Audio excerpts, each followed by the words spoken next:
the legends of creation, Enuma Elish, Mesopotamia, before the heavens had a name, before the earth was called by any word, there was only darkness and the endless waters of chaos.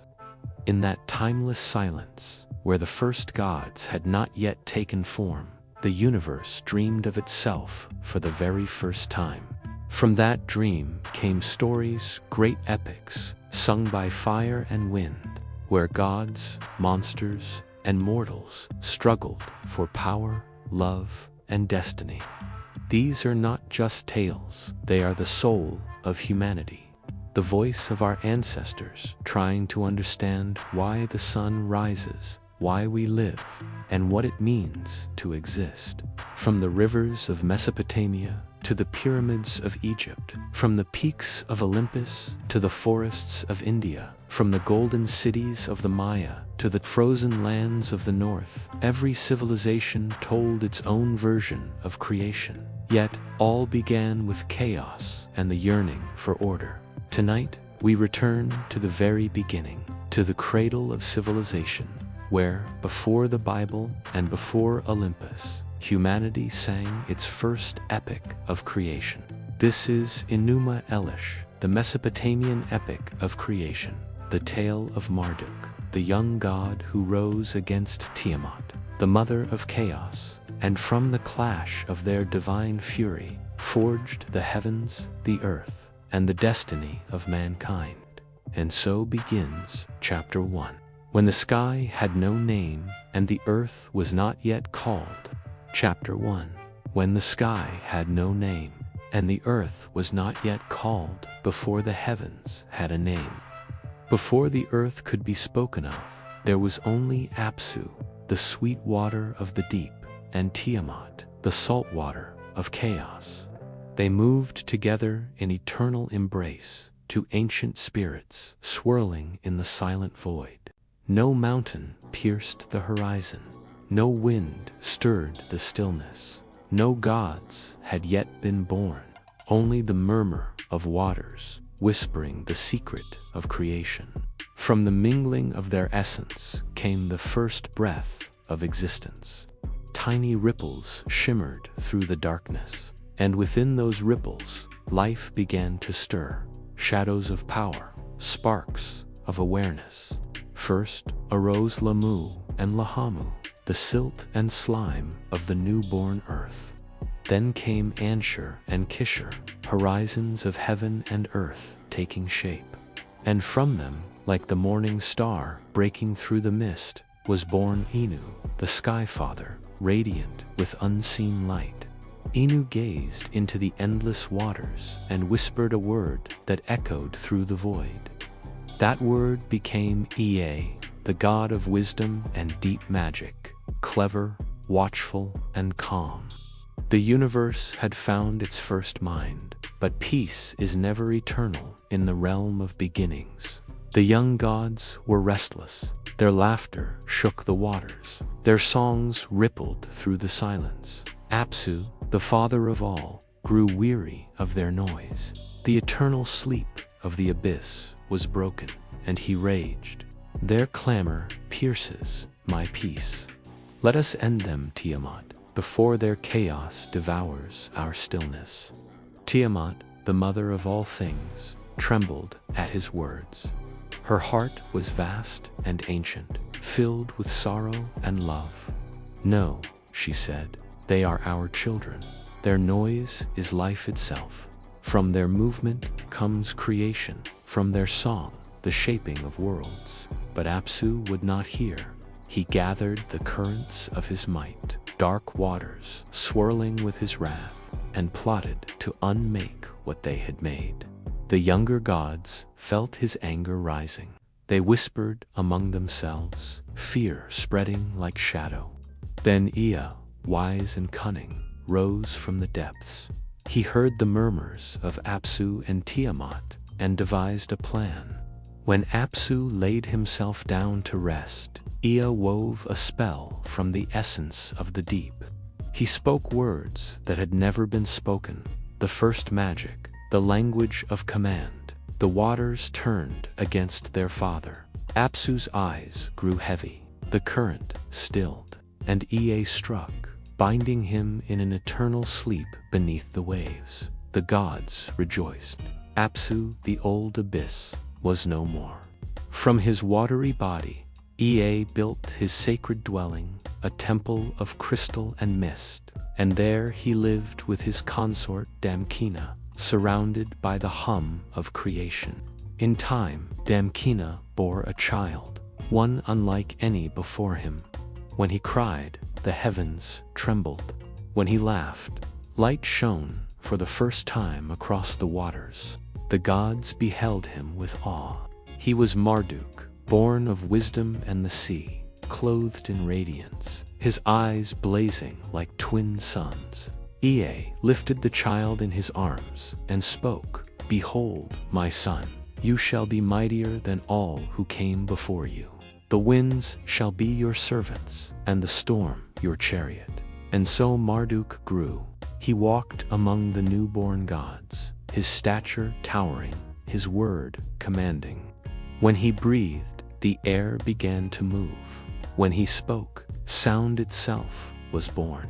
The winds obeyed his will, swirling in circles of power. But far beyond, in the hidden depths, Tiamat stirred. She felt the loss of Apsu, her consort, her balance, her other half. Grief became rage, and rage became storm. The waters boiled with her sorrow. "They have slain the father of creation," she cried, "and they rejoice upon his corpse.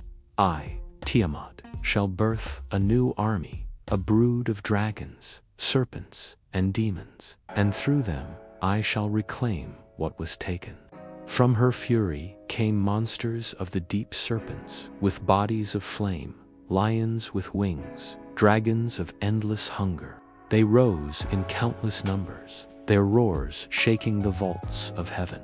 At their head she placed her new champion, Kingu, her chosen consort, and upon his breast she placed the tablet of destinies, the power to command the fate of gods and worlds alike. When the young gods saw what Tiamat had wrought, fear seized their hearts. They fled before her storm, their temples crumbling, their thrones shaking.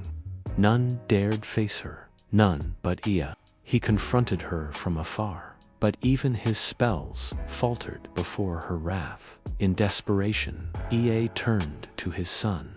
"Marduk," he said, "only you can stand against the mother of chaos. You were born from wisdom and storm. Now use both, for if she triumphs, all will return to the void."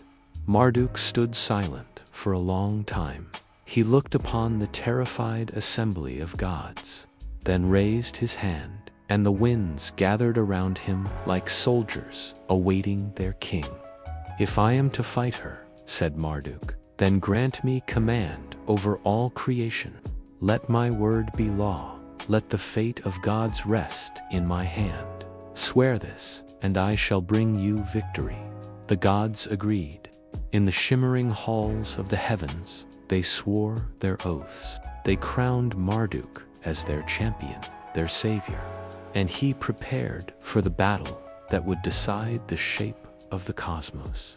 The stars held their breath, the waters trembled. The first war of the gods was about to begin. Thus ended the age when the sky had no name, and began the dawn of divine war, the clash of order and chaos, the song of creation that echoes still in every birth, every storm, every heartbeat of the world. Chapter 2: The Rise of Marduk, Lord of the Four Winds. In the radiant dawn that followed the birth of his power, Marduk stood upon the threshold of heaven and earth. Around him, the air trembled with unseen might, and the winds swirled in obedience. From the east came the wind of dawn, bearing the breath of beginnings. From the west came the wind of dusk, whispering of ends yet to come. From the north howled the wind of storms, fierce and unrelenting, and from the south flowed the wind of warmth, nurturing and gentle. To Marduk, all four bowed, saying, "We are yours to command, O Lord of the skies." The younger gods gathered in awe beneath the shining vaults of heaven. Their hearts swelled with hope, for in Marduk they saw not only a warrior, but the promise of a new age. The elder gods, weary of fear and chaos, turned their eyes toward him as their deliverer. Ea, his father, watched in silence, his wisdom heavy as the sea. He saw in his son the merging of two ancient powers, the cunning of Apsu and the wild force of Tiamat, a balance neither had ever achieved. Marduk took up his bow and stringed it with light. His arrows shimmered like comets, each one humming with the energy of stars unborn. He forged a net woven from the winds themselves, vast enough to ensnare the sky. He raised the storm as his chariot and set lightning at his side as his weapon. Then he turned to the assembly of gods and said, "If I am to be your champion, then stand behind me, not in word alone. Give me your strength, that I may wield the might of all creation." One by one, the gods came forth. Anu, Lord of the heavens, placed his crown upon Marduk's head, saying, "May your rule be boundless as the sky." Enlil, god of air and storm, gifted him the winds of command.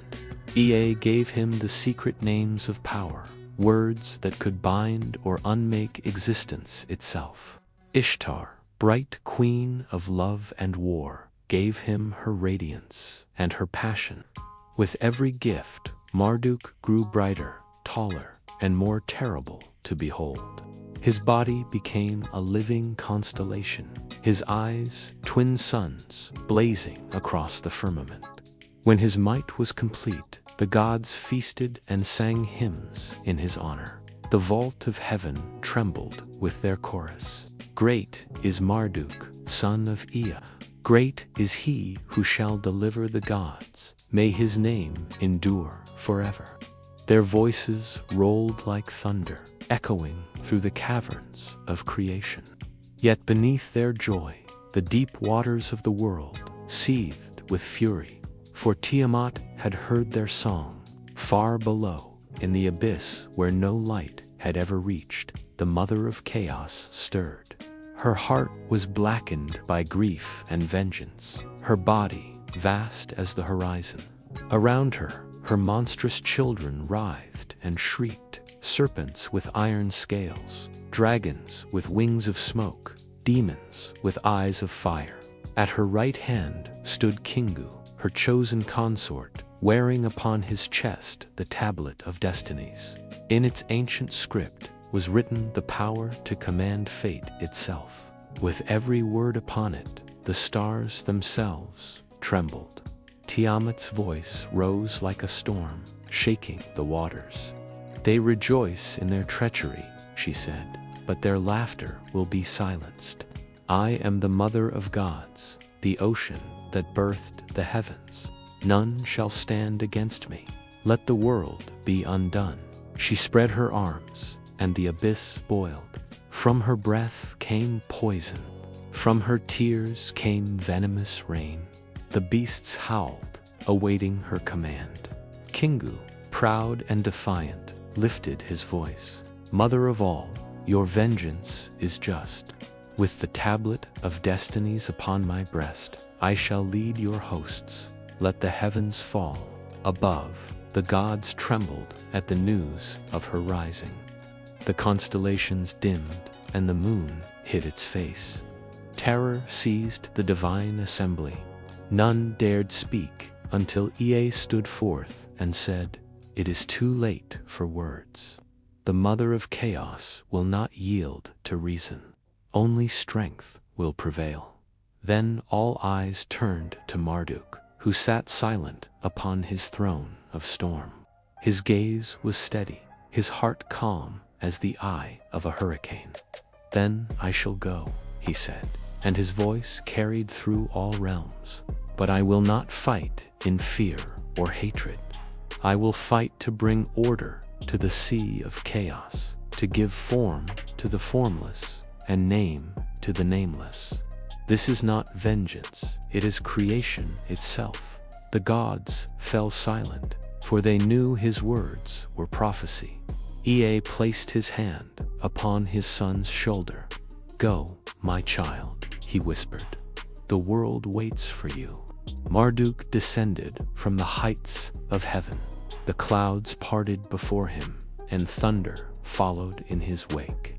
The four winds gathered, swirling around him in a storm of fire and air. His bow shone like a crescent moon. His net glimmered with the threads of destiny.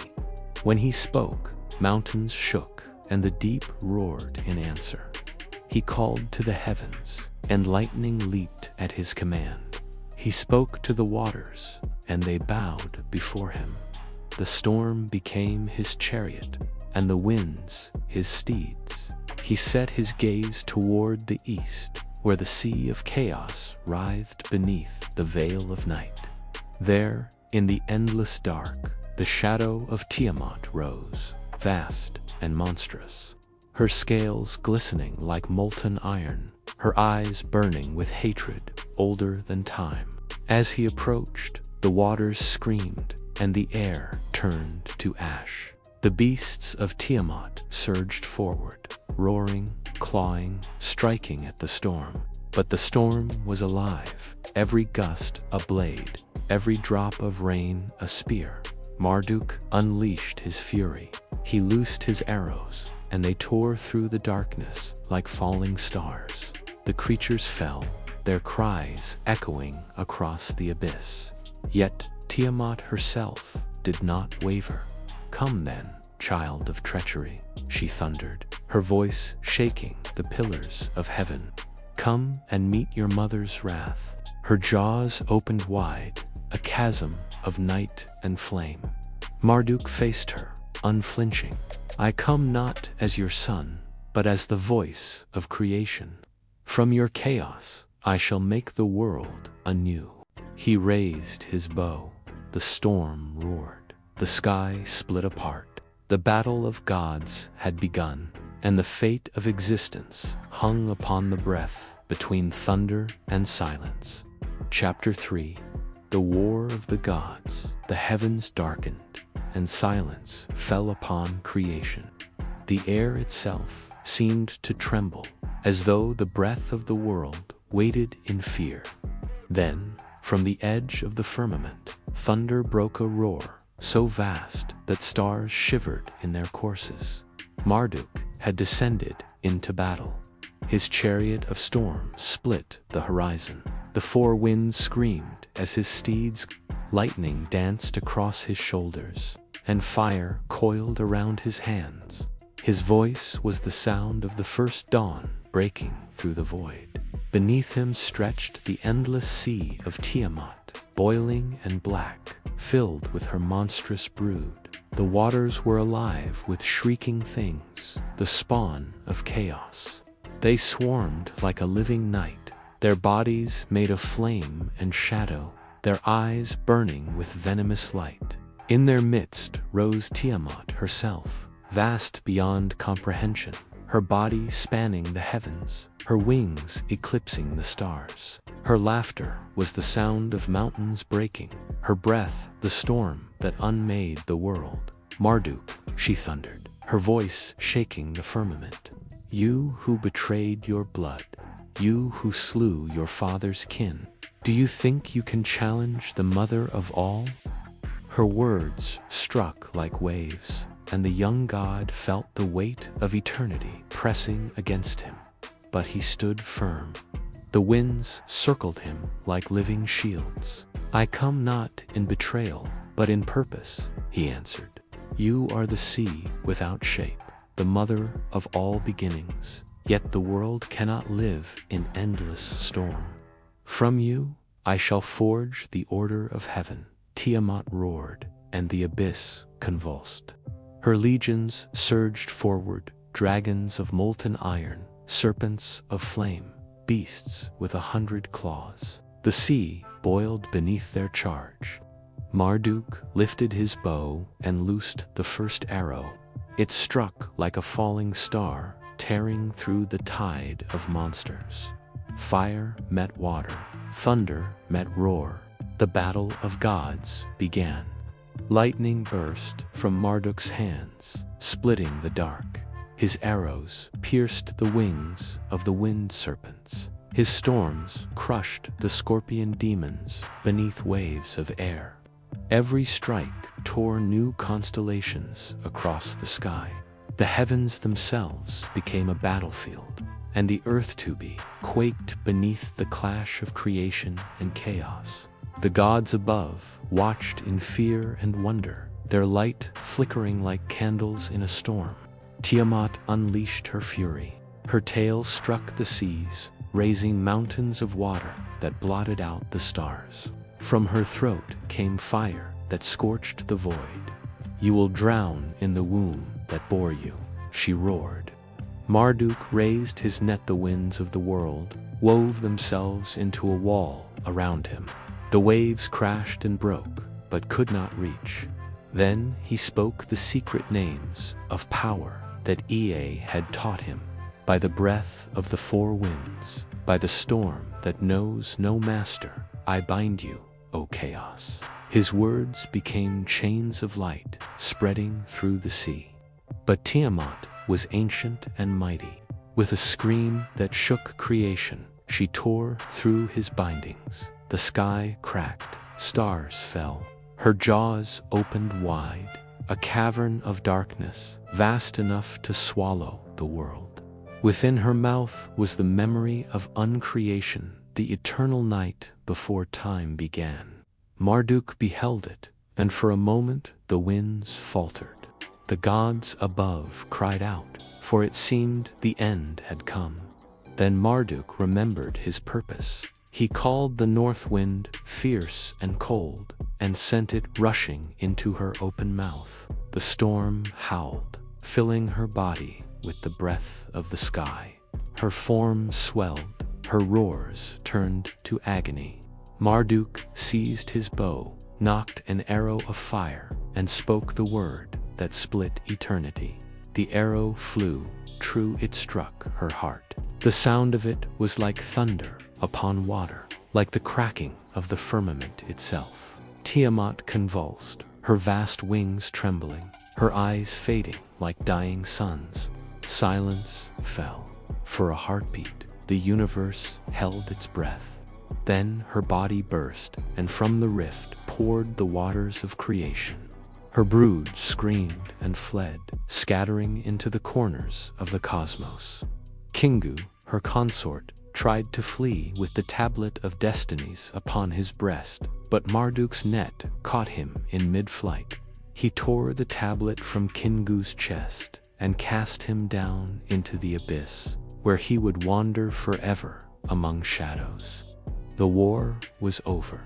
The storm subsided. Marduk stood upon the sea, which had now grown calm and still. The winds knelt before him, and the gods above raised their voices in praise. Great is Marduk, he who brought order from chaos, he who has slain the mother of storms. Their cries filled the heavens, echoing across the newborn sky.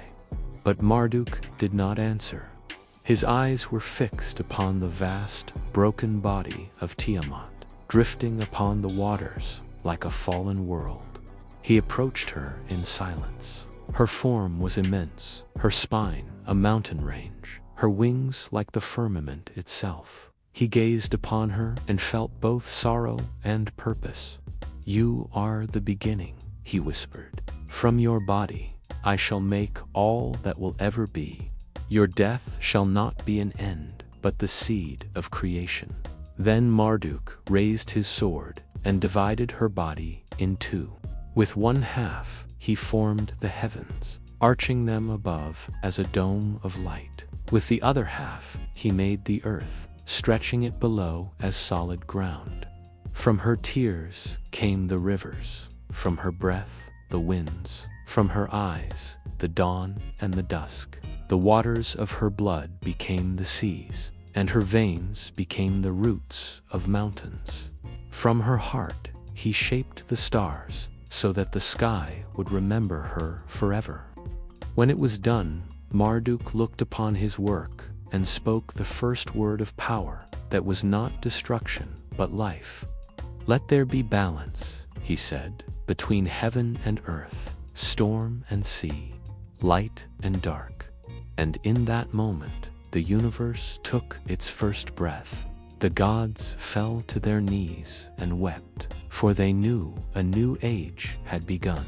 Thus ended the war of the gods. Tiamat, the mother of chaos, was no more, yet her spirit lived in every wave and every storm. And Marduk, the son of Ea, had become the Lord of all, the King of heaven and earth, the voice that tamed the sea and gave meaning to the void. Chapter 4. The forging of heaven and earth. Silence reigned in the wake of battle. The storm had passed, and all that remained was the vast, still body of Tiamat, stretched across the endless sea. Her breath no longer stirred the waters. Her eyes, once blazing suns, had faded to pale moons. Yet even in death, her presence filled the world, her power too great to vanish.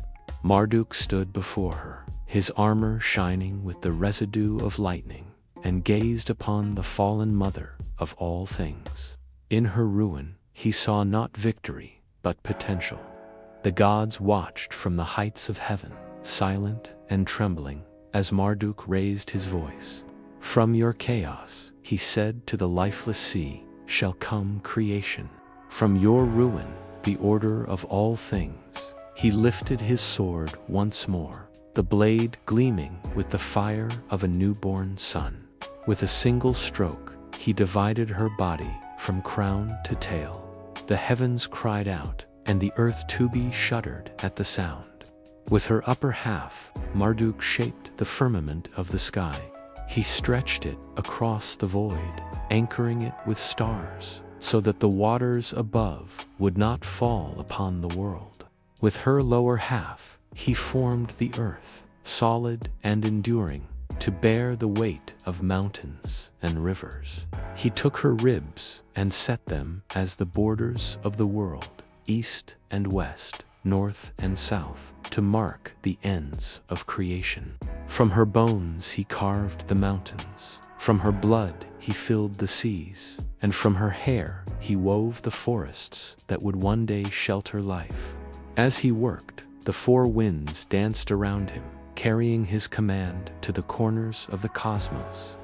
"Let there be a place for the heavens to rest," said Marduk, "and a path for the stars to follow." He scattered jewels of fire across the dark dome, and each became a star, blazing with the memory of the battle. The constellations took shape: the archer, the serpent, the lion, the dragon, so that the gods and mortals to come might remember the war that birthed the world. He spoke again, and the moon rose from the left eye of Tiamat, pale and calm, to watch over the night.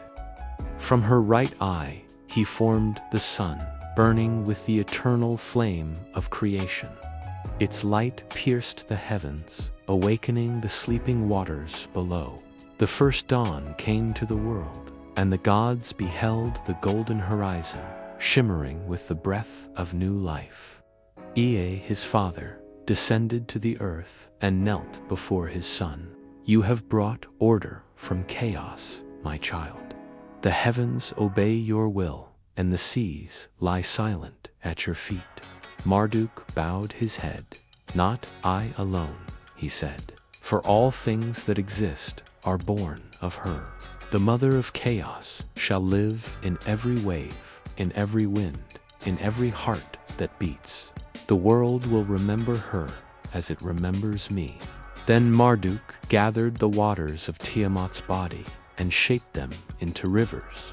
He set the Tigris to the east and the Euphrates to the west, flowing through the heart of the land that would one day be called Long-Ha, the cradle of kings and gods. He commanded the waters to nourish the soil, And from the earth rose green life, grasses and trees, their roots drinking the memory of the sea. The gods gasped, for never before had they seen such beauty. To bind the heavens and earth, Marduk summoned the winds and forged them into pillars of light. These he placed at the corners of the sky, so that the firmament would never again collapse into the sea. He gave each wind its purpose, the north to bring coolness, the south to bring warmth, the east to bring dawn, and the west to carry the fading day into night. The balance of the world was established, and the wheel of time began to turn. But Marduk was not yet done. He looked upon the empty heavens and said, "Let there be guardians to watch over the stars." From the last breath of Tiamat, he shaped the spirits of flame, the Agigi, the watchers of the sky, whose eyes would never close. From her shadow, he drew the Anunnaki, who would dwell between heaven and earth, guiding the order of fate. To each he gave dominion, to Shamash, the sun, to Sign, the moon, to Ishtar, the morning star, whose beauty would guide both love and war. When all was in its place, the gods gathered to behold the new creation. They looked upon the sky, the rivers, the mountains, and the stars, and they saw that Marduk's work was wondrous. Yet within their hearts stirred awe and fear, for they knew the power he had wielded was greater than any that had come before. Anu, Lord of the heavens, spoke. He has made the world from the body of a god. What now shall he make from the spirit of men?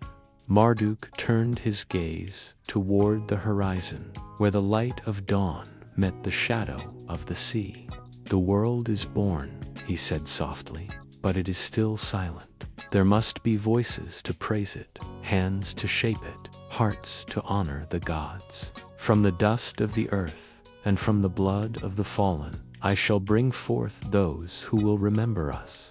The gods murmured among themselves, for none had ever imagined such a thing, beings of clay and breath, destined to walk the lands, shaped from Tiamat's flesh. Ea smiled faintly, understanding the thought that had taken root in his son's mind. "Creation is not yet complete," he said. "The world has form, but it lacks meaning. To give life to that meaning that will be your greatest work."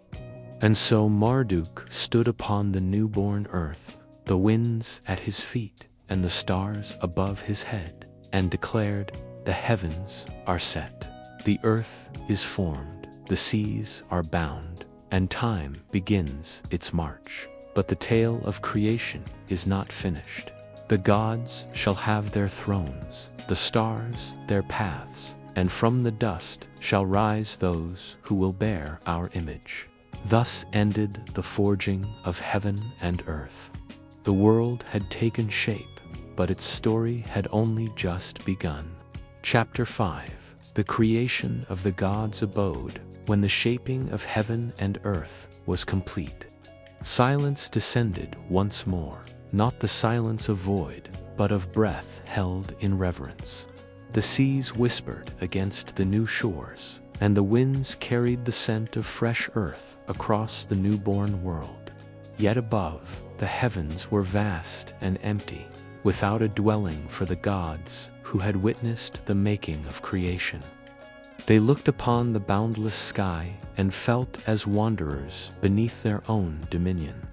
Then Marduk, the victorious one, spoke to them from the mount that rose at the navel of the earth. His voice rolled like thunder, and his words became the foundation of divine order. "The heavens are spread, the earth is set, and the waters obey their course. Now the gods shall have a home, a place of light and splendor, from which their decrees shall shape the ages to come." At his command, the four winds gathered again, swirling in a great spiral above the peak. From the breath of the north wind, Marduk drew stones that shone like crystal. From the warmth of the south wind, he summoned gold that burned with the light of the sun. The east wind brought silver, cool and pure, and the west wind brought lapis lazuli, blue as the deep sky. With these, he built the foundation of the god's abode.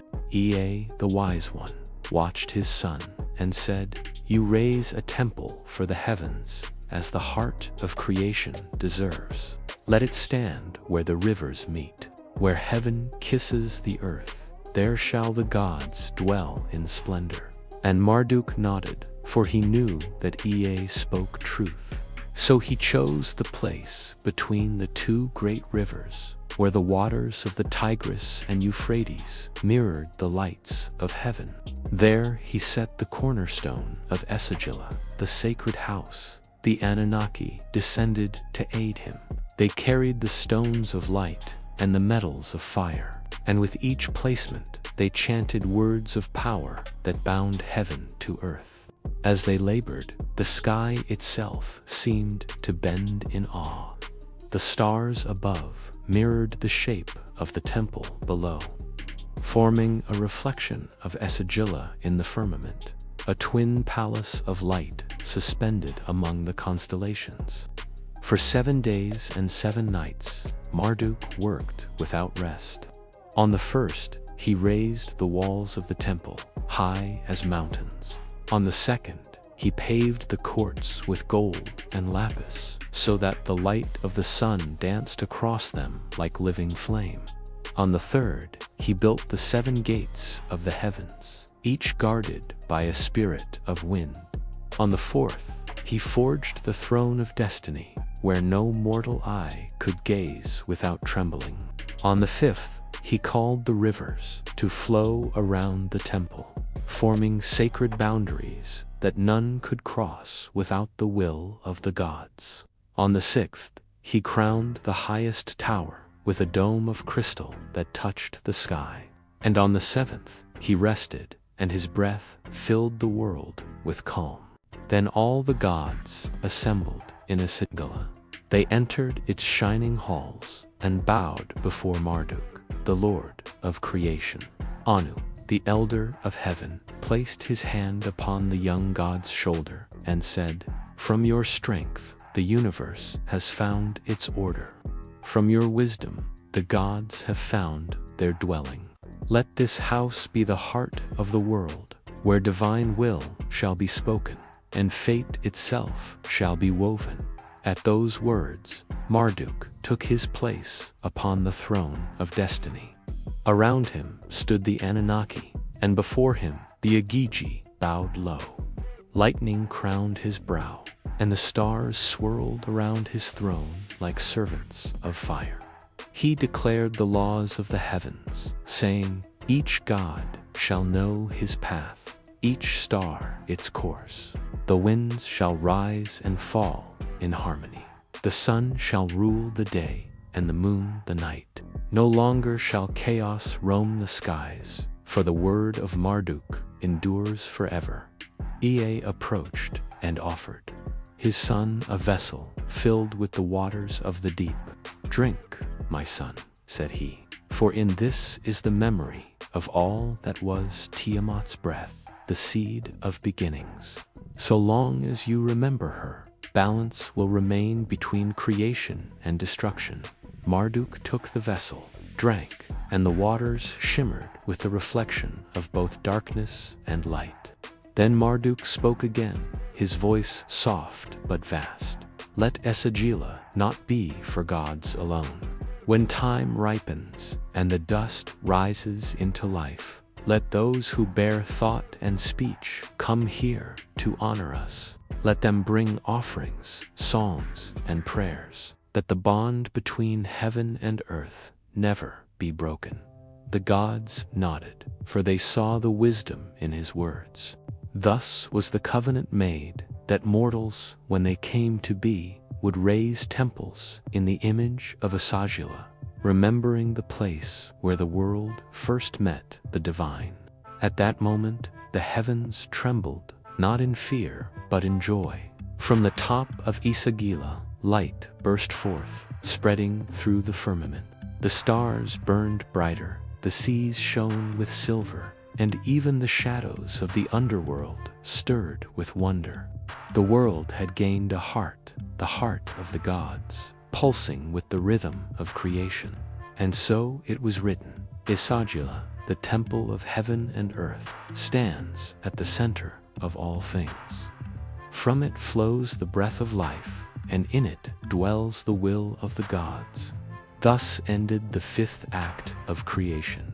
The heavens had their home, the gods their throne, and the earth its sacred center. But still, one task remained, to fill the world with life that could remember and serve. Chapter 6. The Birth of Humanity. When the gods had gathered in their new abode, peace reigned across the heavens. The stars shone in their appointed paths, the rivers followed their ordained courses, and the winds obeyed the will of Marduk. Yet a quiet murmur began to spread among the Anunnaki, a murmur of weariness. For though the order of the cosmos was fixed, the burden of its keeping fell upon the gods themselves. They tended to the rivers, watched over the crops, kindled the fires of the sun, and sang the hymns that held the world in motion. Day after day they labored, and their immortal hands grew heavy. At last they gathered before Marduk in Esagila, bowing low but with sorrow in their eyes. O Lord of heaven and earth, they said, you have given us order, and in your wisdom the world endures. But the toil of the universe lies upon us, and our joy fades beneath the weight of duty. Must the gods themselves forever labor like servants? Marduk, seated upon his radiant throne, listened in silence. His eyes, bright as twin stars, turned toward his father, Ea, who stood beside him with the calm of the deep sea. They speak truth, Ea said softly. The hands that shaped the heavens were not meant to till the earth. There must be another, a being of strength and reverence, born to serve the divine and uphold what we have wrought. Then Marduk rose. His shadow fell across the marble floors like a cloud over sunlight. So be it, he declared. Let a new race be born, one that shall bear the burden of labor, that the gods may rest and reign. Let them walk the earth and remember the divine in all their works. But the question arose, from what shall such a being be made? For to shape life was no light act. It was to bind heaven and earth together with blood and breath. Ea, master of wisdom, spoke. The body of clay shall give them form, for from the dust of the earth they shall rise. But clay alone is lifeless. It needs the spark of divinity, the blood of a god, mingled with the dust, that they may think, speak, and dream. At those words, a silence fell. For the gods knew what this meant. One among them must be offered, that his essence might awaken the new creation. None stepped forward until Marduk turned his gaze toward the one who had borne Tiamat's tablet of destiny's Kingu, her dark champion, now bound in chains after her defeat. His hands are stained with rebellion, said Marduk. Let his life be taken, and from his blood let a new life arise, loyal where he was defiant, humble where he was proud. The Anunnaki murmured in agreement, though fear trembled in their voices. Ea descended to the depths where Kingu was held. The fallen god glared at him, eyes burning with pride unbroken. Do what you must, he hissed, but know that my blood will not forget. Ea spoke no reply. He took a blade forged from starlight and cut open the heart of Kingu. The dark blood that flowed shimmered with power, the essence of thought, of will, of memory. Ea gathered the blood into a sacred basin and mixed it with the clay of the earth. He whispered spells older than the sky, shaping form from formlessness. From the union of divine blood and mortal dust rose the first figures of humanity. Their eyes opened, and they beheld the world with wonder. They breathed, and their breath was a prayer. Marduk looked upon them and spoke, "Behold the children of clay and spirit. You are the servants of the divine, the keepers of the world's rhythm. Through your hands the rivers shall flow, the fields shall bloom, and the temples shall stand. Honor the gods, and your days shall be long. Forget us, and dust shall reclaim its own."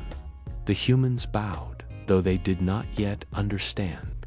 Around them, the world shimmered with life. Ea taught them to dig channels for the rivers, to sow seeds, to bake bricks from the earth. Ninhursag, the mother of mountains, blessed them with fertility, that their kind might multiply. The winds watched with curiosity, and even the stars bent their light to see these new beings made from dust. But not all the gods were pleased. Some whispered that to mix divine blood with clay was sacrilege. Others feared what might come from beings who bore even a fragment of divine thought. And in the farthest reaches of the heavens, the shadow of Kingu's curse stirred in the blood of men. For though Marduk had given them purpose, and Ea had given them wisdom, within them still lingered the spark of rebellion, the defiance that once burned in Kingu's heart. And so the destiny of humankind was woven with both devotion and pride, obedience and desire, the eternal duality of their nature. When the work was done, Marduk blessed them once more. "Go forth upon the earth," he said, "and build cities in our image, raise temples to the heavens. In your labor we shall find our rest. In your faith we shall find our power." The gods rejoiced, for their burden was lifted. They rested in Isagila, drinking wine and singing hymns of creation, while below them humankind began to till the soil, to hunt, to build, and to dream. And from the dust of the world rose the first smoke of sacrifice, the breath of humanity rising toward the stars, joining the eternal song of heaven.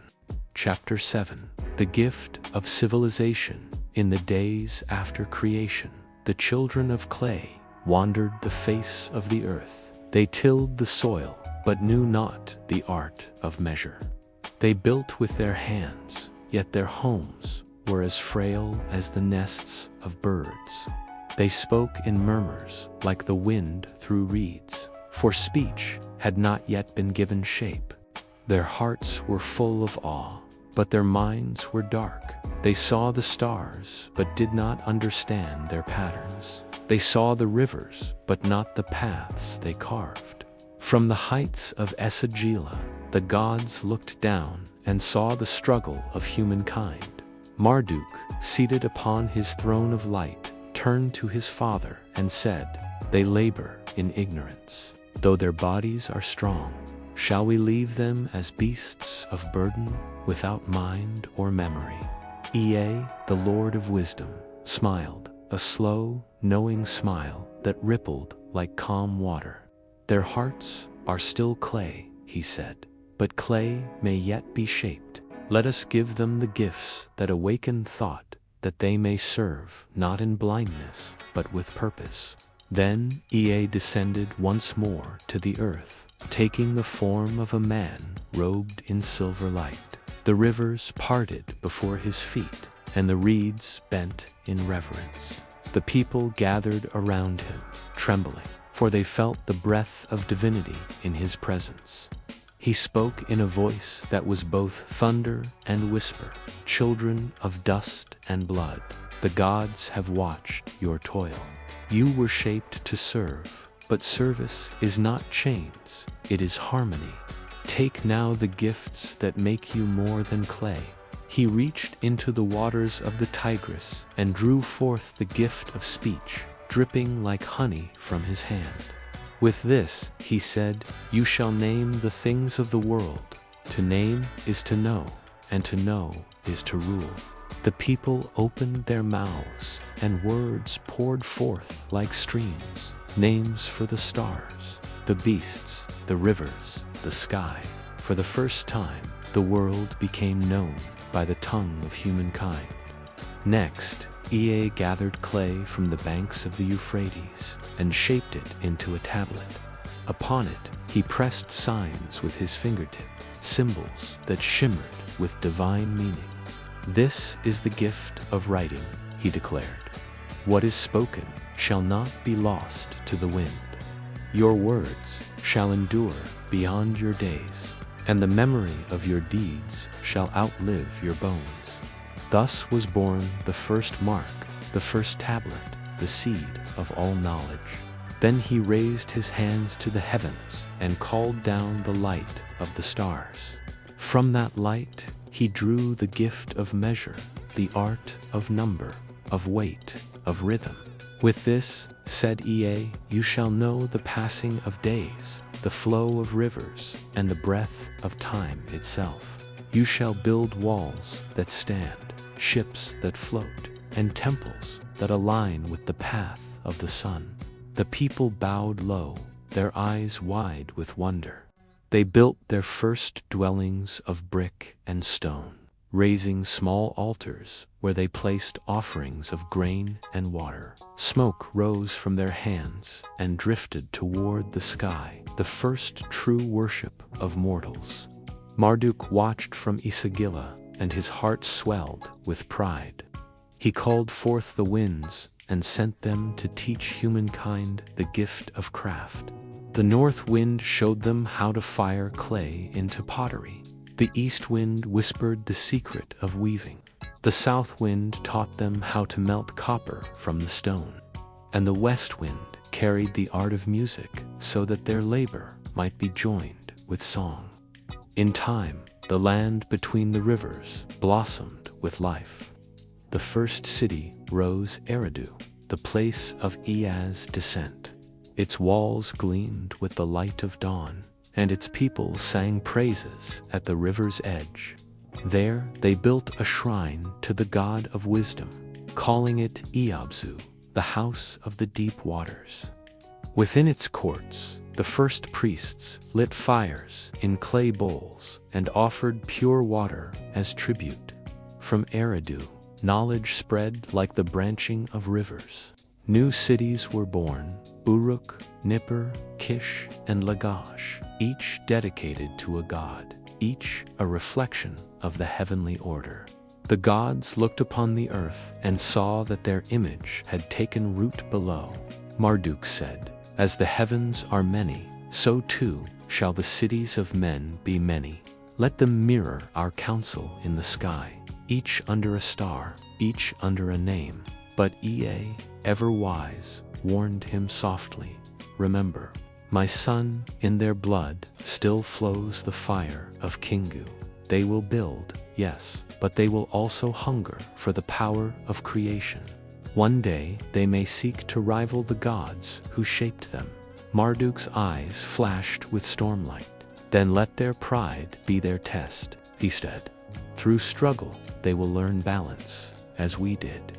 And so the age of ignorance ended, and the age of civilization began.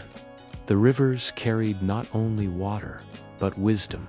The temples rose, the scribes carved their signs, and the songs of humanity reached the heavens. For the first time, the gods and mortals were bound not by fear, but by understanding. It was said among the priests of Eridu, "The gods gave us breath, but Ea gave us mind.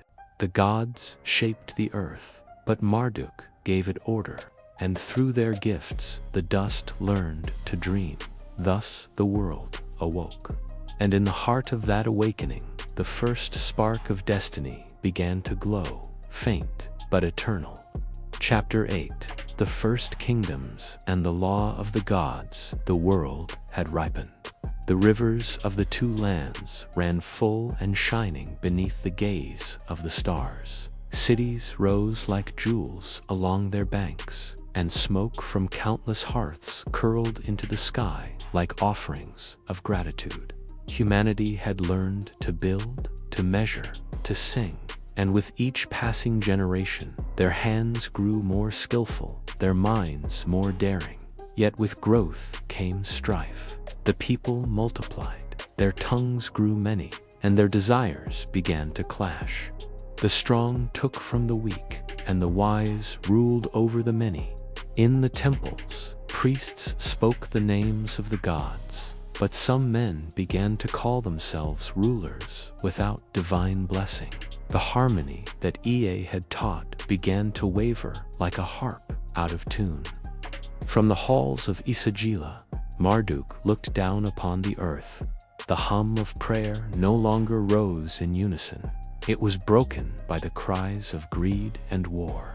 He turned to Ea his father and said, "The children of clay have learned the gifts we gave them, but they wield them without balance.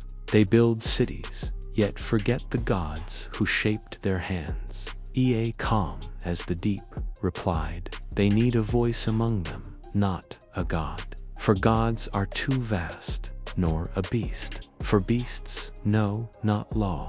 Let there be one who stands between heaven and earth, who carries divine authority but walks in mortal form." And so the gods gathered in council. Anu, lord of the sky, spoke first. "Let us choose from among them one worthy of bearing our will." Enlil, master of the winds, thundered, "He shall rule not by sword, but by decree. His word shall echo our command, and through him justice shall flow." Then Marduk descended once more to the world. He came to Eridu, the city of Ea, where men and women toiled beneath the burning sun. From the crowd he chose one Ululam, a man of noble spirit, whose eyes mirrored the river's calm, and whose heart sought harmony, not power. Marduk touched his forehead with a flame of light and said, "You are chosen to rule, not for your might, but for your balance. In you, the gods shall speak to men, and through you, men shall serve the gods." Thus, Ululam became the first king, the shepherd of humankind.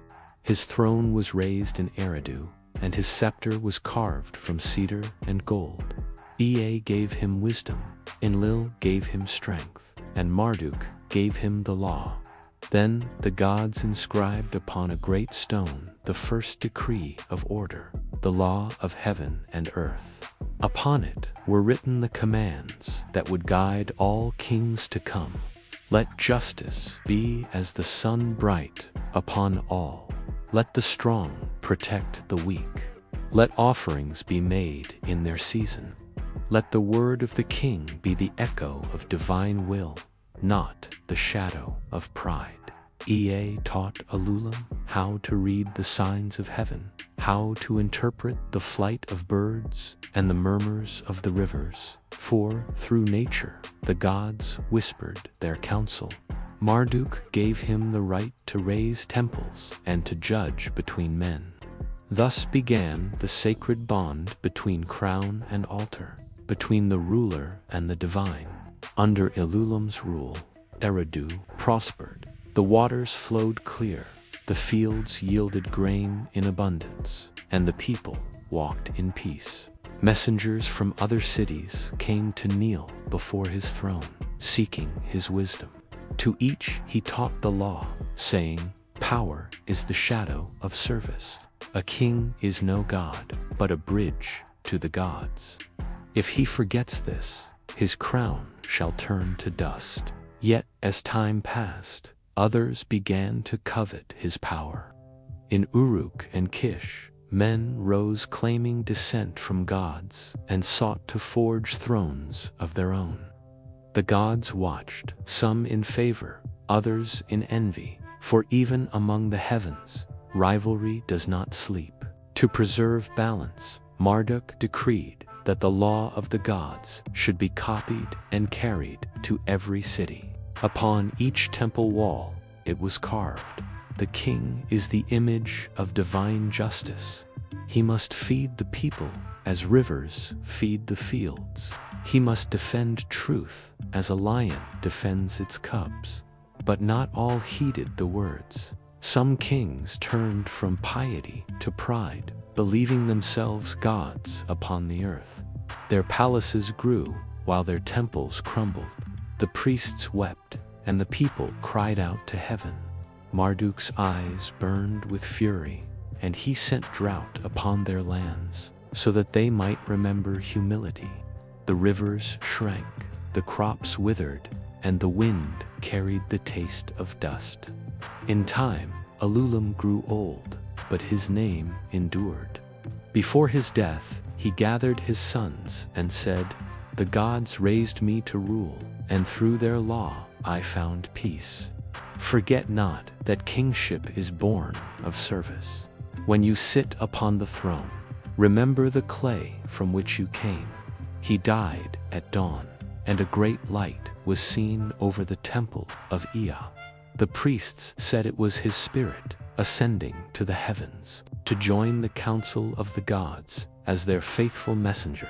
And thus began the line of kings, those chosen to govern in the name of heaven, bound by divine law and mortal duty.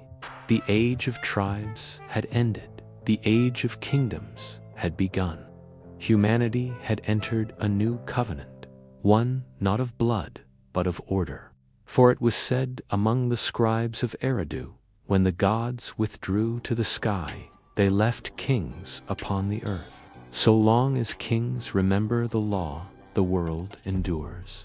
But when they forget, even the rivers shall rise against them. Chapter 9. The rebellion of the mortal kings. Generations passed since the death of Ululam, the first shepherd of men. His city, Eridu, still gleamed upon the banks of the river. Its temples filled with offerings, and its streets alive with the sound of song. But beyond its walls, the world had changed.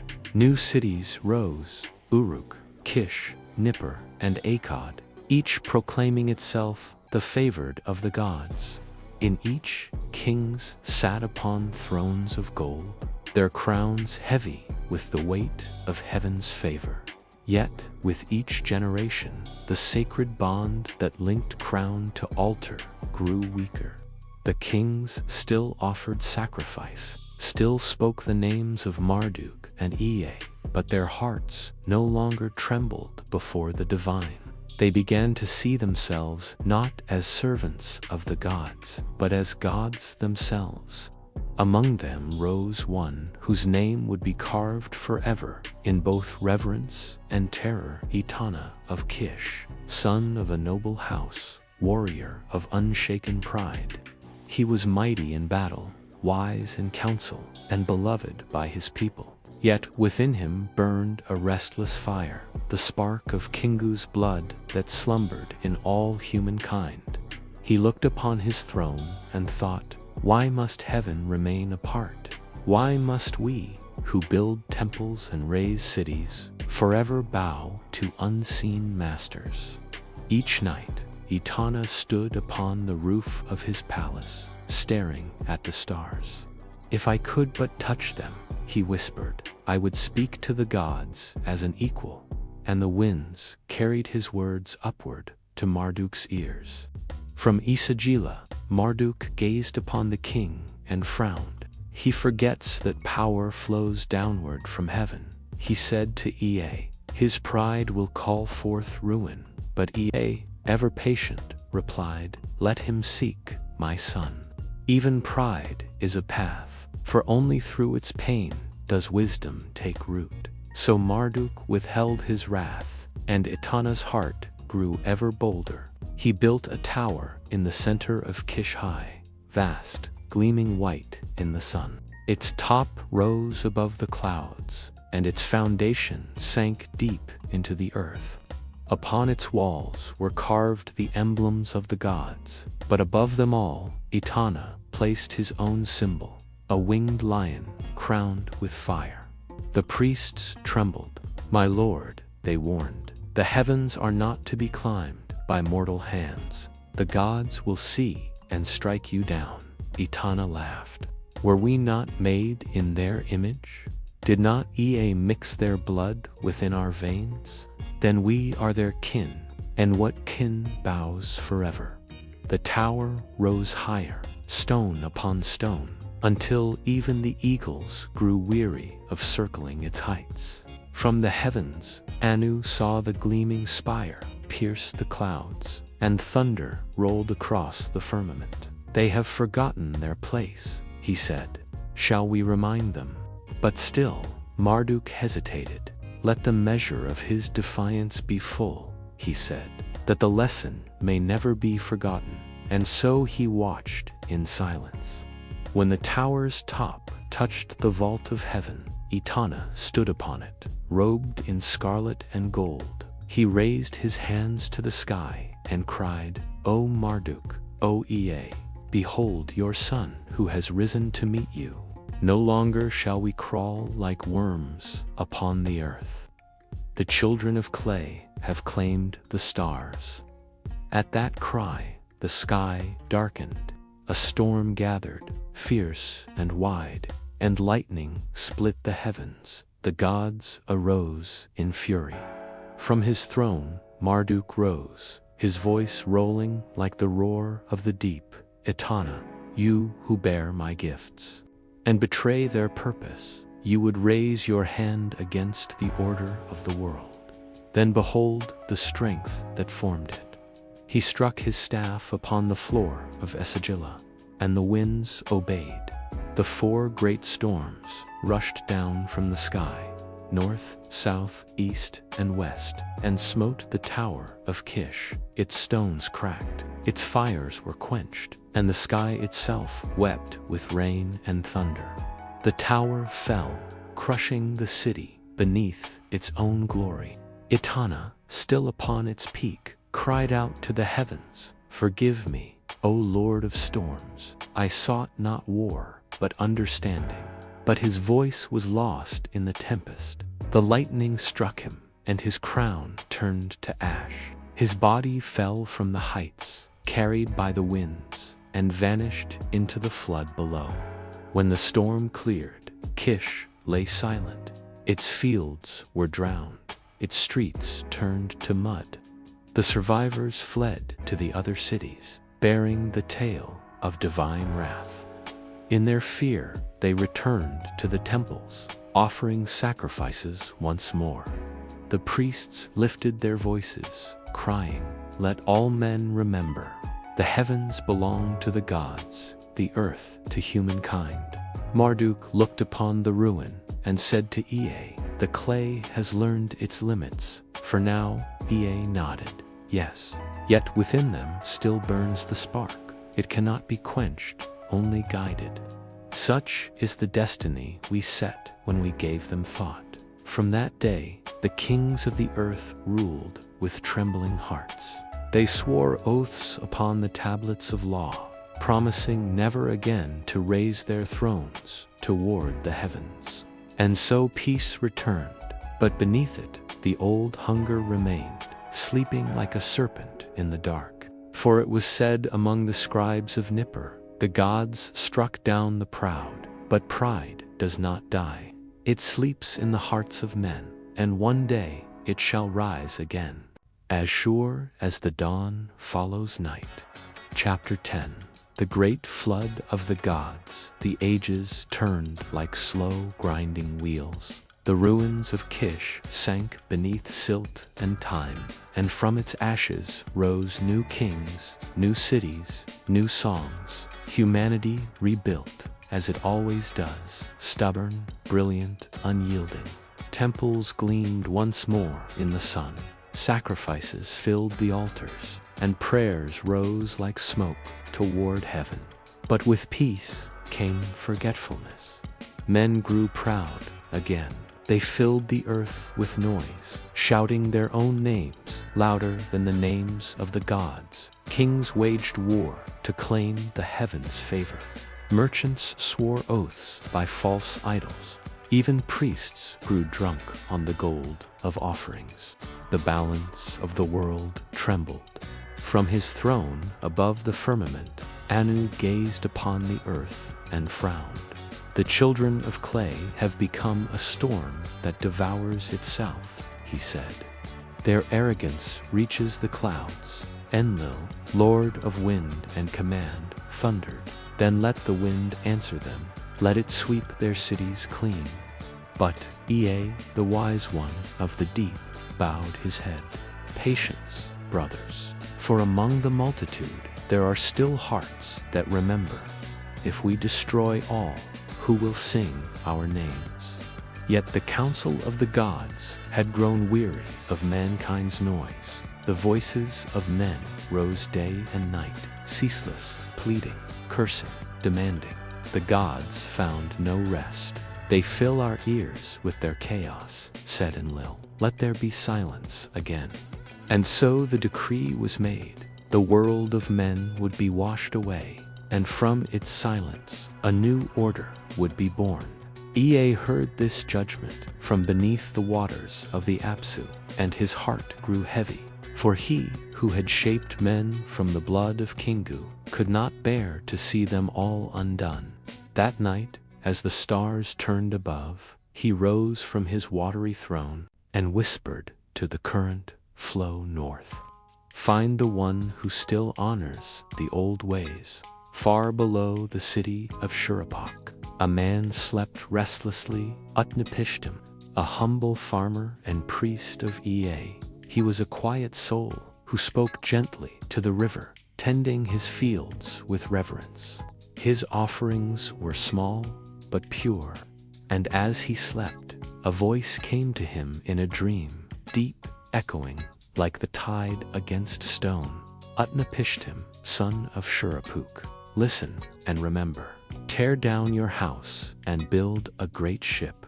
Leave your riches, save your seed. Take with you your wife, your kin, and every living thing that breathes. For behold, the waters of heaven shall fall, and the world shall drown beneath its own sin. Utnapishtim awoke trembling. Lord, Ea, what have I done? He whispered. But the dream was gone, and only the lapping of the river remained. Still he obeyed. In secret, he gathered wood and bitumen, shaping a vessel vast as a temple, sealed tight against the coming deluge. His neighbors mocked him. Why build a ship upon dry land? They laughed. Has madness taken you, priest? Utnapishtim only answered. The river will tell you, soon enough. When the ship was ready, he brought aboard his wife, his sons, and the beasts of the field, oxen, birds, and every creeping thing. Ea sent a sign, the shadow of a black cloud swallowing the sun. Enter and seal the door, whispered the wind. Then the sky broke. Rain fell like spears. The heavens opened, and the fountains of the deep burst forth. Rivers rose like serpents. Mountains vanished beneath the waves. The winds howled, the same for that had once destroyed the Tower of Kish, and they tore at the world until it screamed. Men fled to the temples, crying out for mercy, but their voices were drowned. The statues of the gods toppled, their golden faces swallowed by mud. The cities of Sumer, Eridu, Uruk, Akkad were torn apart, their walls shattered, their towers dissolved like salt. For 6 days and 6 nights the flood raged, and darkness covered all. Even the gods grew afraid. They gathered at the edge of the sky, shivering at the fury they had unleashed. Was this wise? Murmured Ishtar, goddess of love. The cries of the dying pierce even my heart, but Enlil turned away. Let them be silent. Only silence can cleanse the earth. On the 7th day, the storm ceased. The sea lay still, vast and endless, and no sound rose from the drowned world. Then the sun returned, pale and hollow, and shone upon the lonely ark drifting among the waves. Utnapishtim opened a window and fell to his knees. O Ea, O merciful one, the earth is gone. Am I alone? But Ea's voice came softly, borne on the breeze. Not alone, my child. You carry the seed of what was and what will be. Seek the mountain of Nisir and rest upon its peak. For days the ship drifted until it struck the mountainside and lodged fast. Utnapishtim waited 7 more days, then released a dove. It flew, found no rest, and returned. Then he released a swallow, and it too came back. At last he sent a raven. The bird did not return. Then Utnapishtim knew the waters were receding. He stepped forth upon the dry ground, fell upon his face, and offered sacrifice. The smoke rose to the heavens, sweet and fragrant, and the gods gathered to breathe it. Even Enlil came down, his wrath cooled by the scent of devotion. Ea spoke, "See, Lord of storms," he remembered. "Will you destroy the faithful with the faithless?" Enlil looked upon Utnapishtim and said, "No, let this man live, and let his wife live beside him. But the rest of mankind shall pass away, that the earth may be renewed." And so it was decreed. Utnapishtim was blessed and made immortal, set to dwell at the mouth of the rivers, where the world begins and ends. The floodwaters withdrew, and from the soil of ruin, new life sprouted. The sun shone upon a cleansed earth, and the silence of the gods was broken once more by the first cry of rebirth. But Ea turned his gaze toward the horizon and whispered, "Let us remember what we have done. For though water may wash away sin, it cannot wash away the longing of the heart. And someday, even after the flood, mankind will dream of heaven again." Chapter 11. The Covenant of the New Earth. When the waters of the flood had withdrawn, the earth lay quiet, newborn and strange. The rivers carved new paths, the mountains gleamed like young bones beneath the sun, and the air smelled of salt and ash.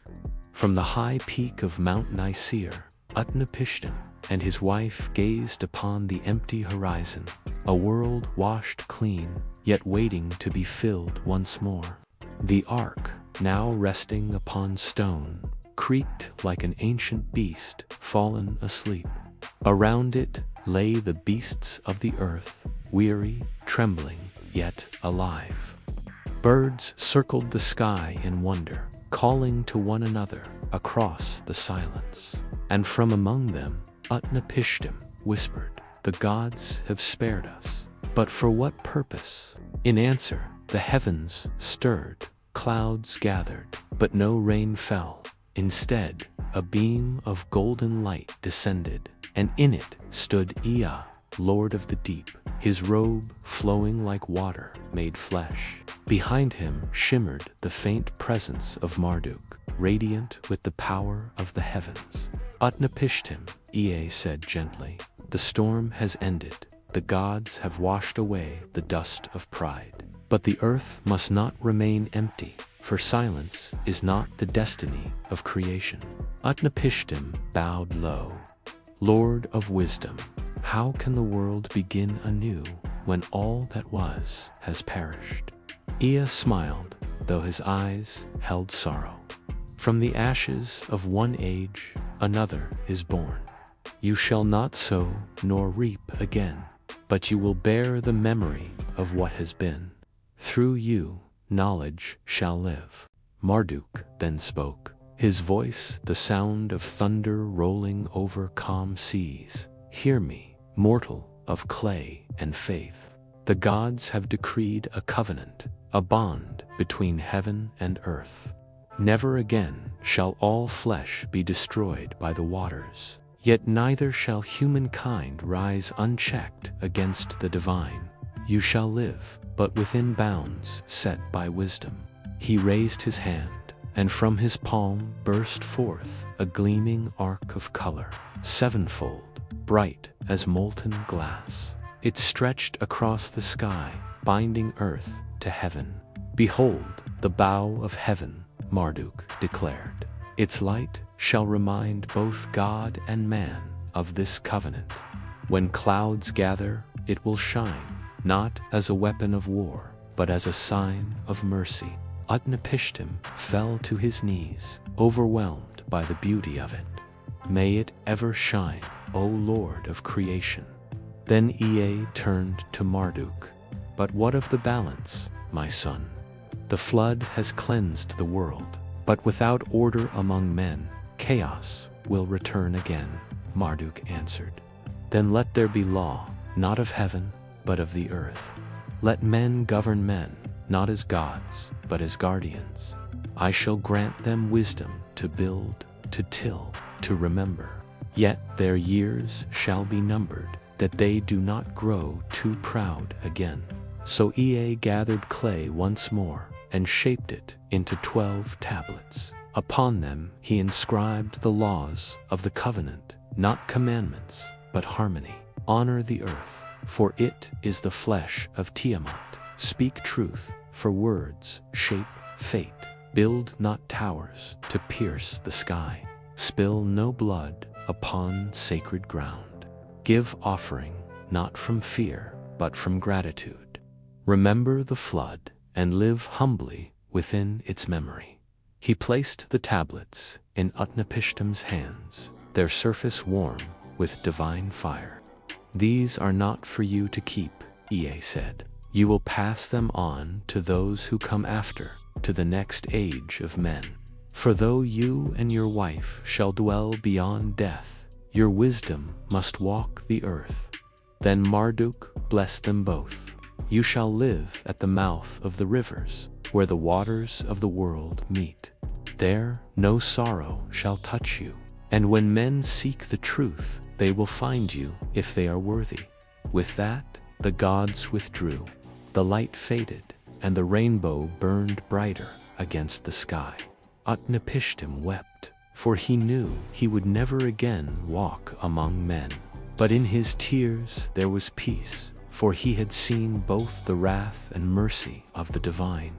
In the ages that followed, the floodwaters receded fully, grasses sprouted from the mud, trees unfurled their green hands, and beasts wandered across the plains. From distant mountains, new tribes descended, the children of those who had survived in secret caves and highlands. They spoke strange tongues, but their hearts carried echoes of the old prayers. They built new homes, new fires, and new temples, and upon the altars they placed stones engraved with a bow, a symbol of the covenant.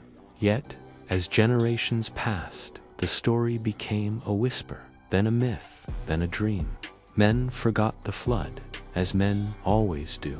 Still, when storms gathered and lightning split the sky, the wise would look upward and murmur, "Remember the bow of heaven. Remember the promise." And in the realm beyond mortal sight, Ea watched from his deep throne, while Marduk's light burned eternal above the clouds. "They will forget," Ea said softly, "but forgetting is the seed of rediscovery.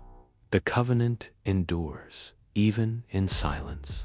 The wind carried his words across the waters to the newborn lands, to the hearts of those who would one day call themselves kings, prophets, and dreamers.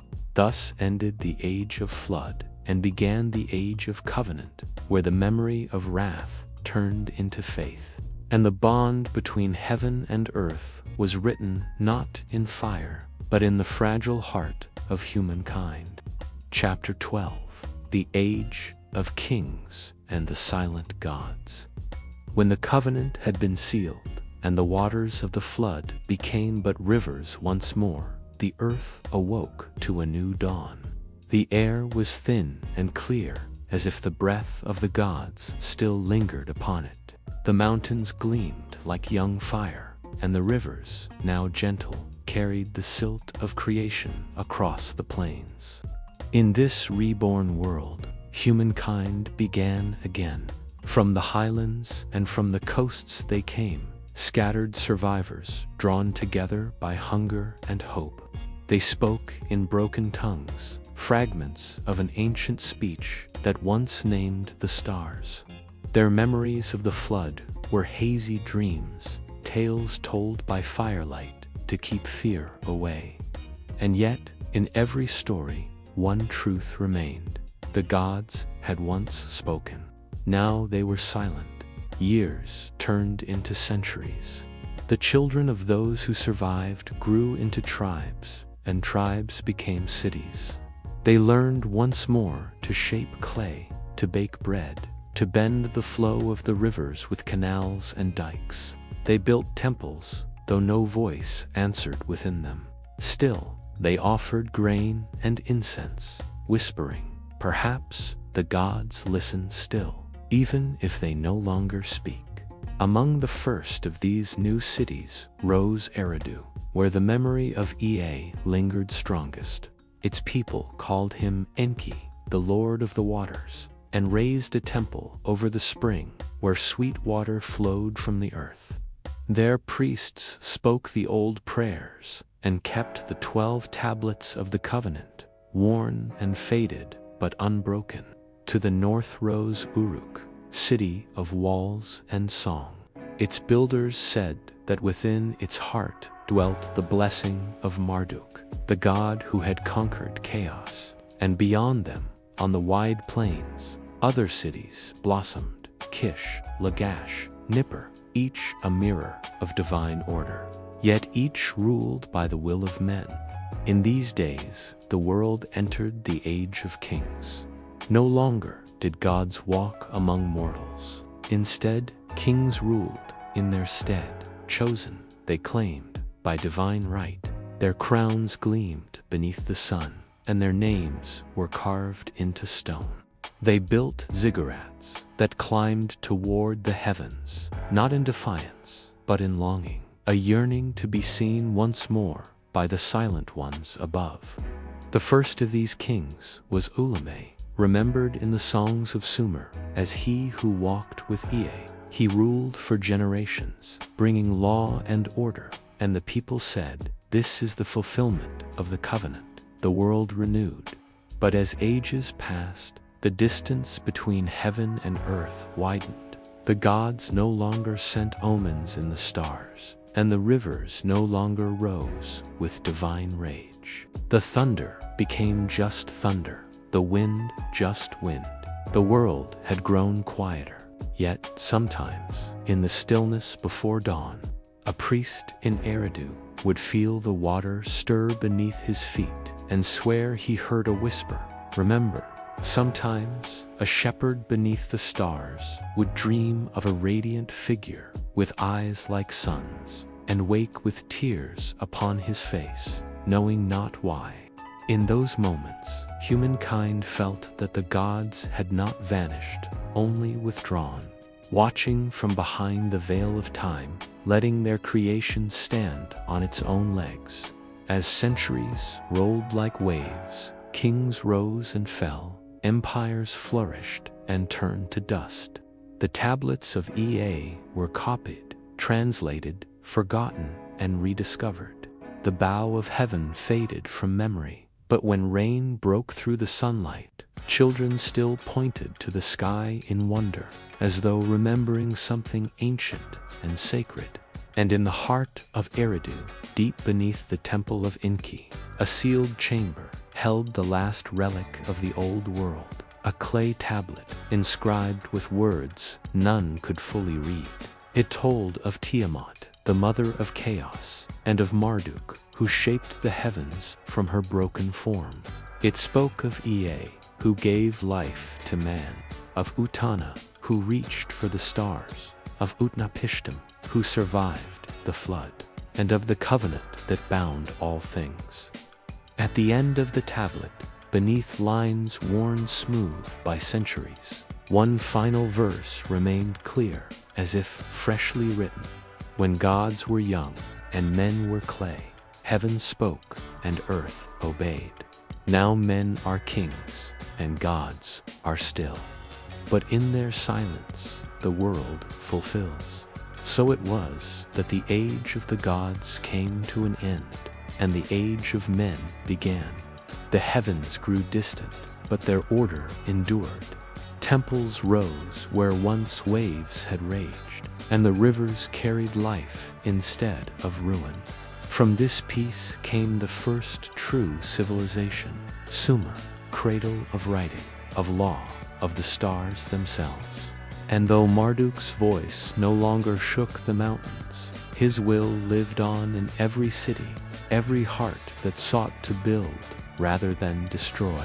Thus ended the Enuma Elish, the first song, the dawn of memory, the moment when chaos gave birth to meaning and silence gave birth to man. The gods rest, but their dream continues, and that dream is called the world. The song that never ends. The clay tablet lay silent in the dust of Eridu, but silence is never truly empty. Beneath its stillness, words dreamed, and dreams, like seeds, wait only for time. 1,000 years passed.